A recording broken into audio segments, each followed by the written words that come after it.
জাতীয় স্মৃতিসৌধে শ্রদ্ধা নিবেদন করবেন সদ্য নির্বাচিত রাষ্ট্রপতি মির্জা ফখরুল ইসলাম আলমগীর। সেখানে রয়েছেন আমাদের সহকর্মী সাইফুদ্দিন রবিন। সরাসরি চলে যাচ্ছি তার কাছে।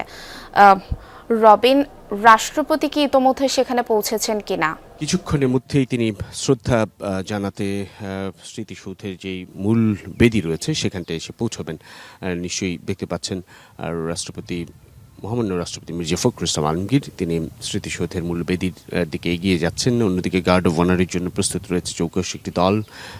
মহামান্য রাষ্ট্রপতি এগিয়ে যাচ্ছেন মহান মুক্তিযুদ্ধের বীর শহীদদের প্রতি শ্রদ্ধা জানাতে। বিনম্র সেই শ্রদ্ধা, যে মুক্তিযুদ্ধের প্রতি এই রাষ্ট্রপতি মির্জা ফখরুল ইসলাম আলমগীর যখন রাষ্ট্রপতি দায়িত্বভার গ্রহণ করেননি তার আগে থেকেই তার মুক্তিযুদ্ধের প্রতি, একাত্তরের প্রতি যে অবস্থান সেটি স্পষ্ট হয়েছিল। নিজেও একজন বীর মুক্তিযোদ্ধা, অতএব সেই জায়গা থেকে একটা অন্যরকম আবেগ নিশ্চয়ই তার কাজ করছে। শ্রদ্ধা জানাচ্ছেন মহামান্য রাষ্ট্রপতি মির্জা ফখরুল ইসলাম আলমগীর।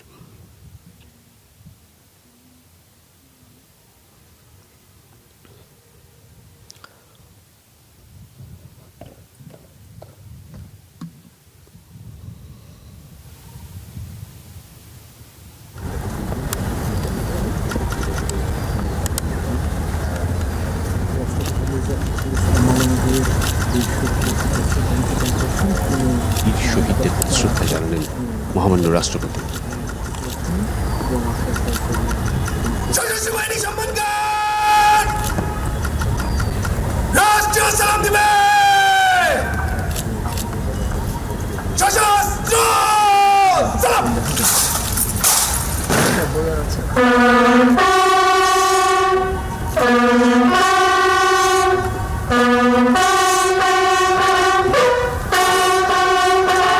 ভাই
সুরের মধ্য দিয়ে মূলত জাতীয় পতাকা উত্তোলিত হলো।